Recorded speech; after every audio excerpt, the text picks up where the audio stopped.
The dream run could soon be over for tech giants in India. The government of India has unveiled a new set of guidelines. Content will now be regulated, dispute resolution will be swift, and troublemakers will not be protected. This is India's playbook to rein in big tech. It's a template that you will probably see more and more countries adopt. Our next report gets you the big takeaways of India's new digital regime. The social media platforms, upon being asked, will be required to disclose the first originator of the mischievous tweet or message, as the case may be. The battle lines have been drawn. After more than a decade of unchecked expansion, the walls are closing in on tech giants. The latest blow was dealt by India. New guidelines have been introduced, tough ones, to rein in the likes of Facebook and Twitter. 3 months from now, the new digital regime will take effect. It will make the Indian state a stakeholder in content regulation. The full draft is yet to be released, but a few provisions stand out. First, removal of objectionable content. Complaints will have to be registered in 24 hours, following which there is a 15-day deadline for redressal.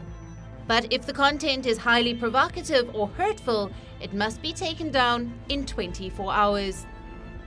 These complaints will be compiled by a grievance officer who must reside in India. All social media companies will have to produce a monthly compliance report. How many complaints were registered? In how many cases was action taken? Plus, they can't protect the troublemakers anymore. If an Indian court or the government wants to trace content on social media, the companies will have to take names. Where did the objectionable content emerge? Which accounts amplified it?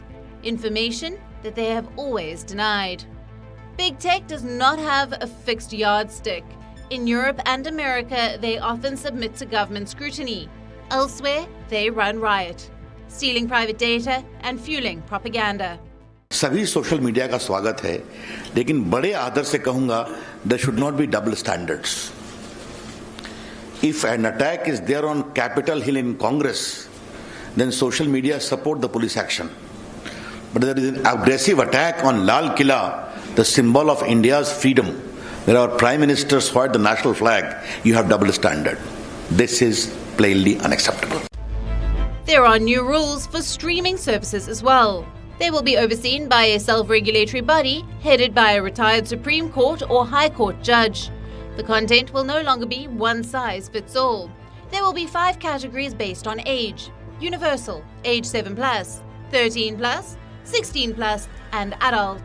There will be an exhaustive age verification process for adult content. These guidelines are, in a way, unprecedented. In most parts of the world, social media is internet's wilderness, a land beyond laws. For years, tech giants have fought against checks, but now the movement has gone global. Compliance is the only option. Facebook's reaction to the new guidelines says it all. We have always been clear as a company that we welcome regulations that set guidelines for addressing today's toughest challenges on the internet. Facebook is committed to people's ability to freely and safely express themselves on our platforms. India's new guidelines could become a global playbook.